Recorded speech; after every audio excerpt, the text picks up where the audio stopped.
কিছু জায়গায় দেখেছি কিছু কর্মকর্তারা নির্বাচনের সাথে সংশ্লিষ্ট, সেটা পুলিশে আছেন, জনপ্রশাসনের কর্মকর্তারা আছেন মাঠ পর্যায়ে, তারা কিছু অস্বাভাবিক আচরণ করছেন এবং তারা অনেক ক্ষেত্রে ভোটারদেরকে ভয়ভীতি প্রদর্শন বা নির্দিষ্ট কোনো দলে ভোট দেওয়ার ক্ষেত্রে চাপ প্রয়োগ করছেন।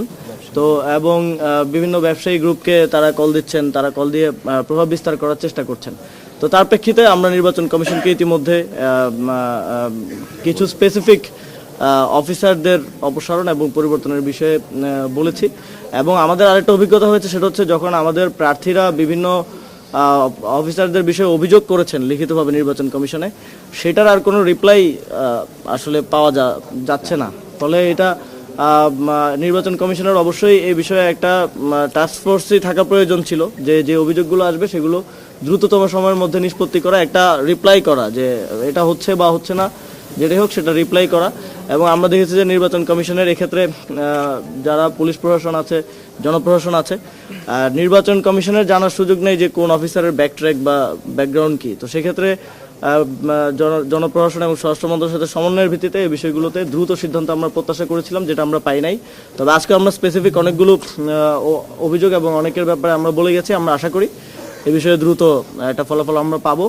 এবং আমরা এটাও প্রত্যাশা করব যে নির্বাচন কমিশন এই যে মোবাইল ফোনের মতো হঠাৎ করে একটা সিদ্ধান্ত, এই ধরনের সারপ্রাইজ ডিসিশন যাতে আমাদেরকে না দেন, যাতে করে নির্বাচনের আগে পরিবেশ কোনোভাবেই খারাপের দিকে না যায়। কারণ এই মোবাইল ফোনের ডিসিশনটার ভিত্তিতে আপনারা ইতিমধ্যে জানেন যে আমাদের 11 দলীয় জোটের পক্ষ থেকে আমরা ঘেরাওয়ের মতো একটা সিদ্ধান্তের দিকেও উপনীত হয়েছিলাম। তা আমরা চাই না এই ধরনের পরিস্থিতি আর তৈরি হোক।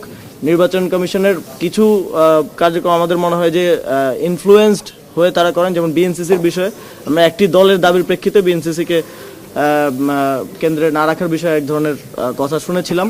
তবে তারা আজকে বলেছেন তারা এটা বিবেচনা করছেন এবং আমাদের এটা স্পষ্ট দাবি থাকবে যে বিএনসিসি যেন করে তারা কেন্দ্রে থাকে, যেহেতু এবারের নির্বাচনটা একটু ভিন্ন নির্বাচন হতে যাচ্ছে। সেক্ষেত্রে এক্সট্রা 11 দলীয় জোটের পক্ষ থেকে সর্বোচ্চ সহযোগিতাটা করে যাচ্ছে। এবং আমরা এই যে আজকেও আমরা গতকালকে দেখলাম যেটা মোবাইল ফোনের যে বিষয়টা, এরকম সারপ্রাইজ বিষয়গুলোর ক্ষেত্রে আমরা এই যে আজকে এসে তাদের সাথে আলোচনা করলাম এবং অ্যামিকেবলি সলভ করার মাধ্যমে সমাধানের দিকে যাচ্ছি।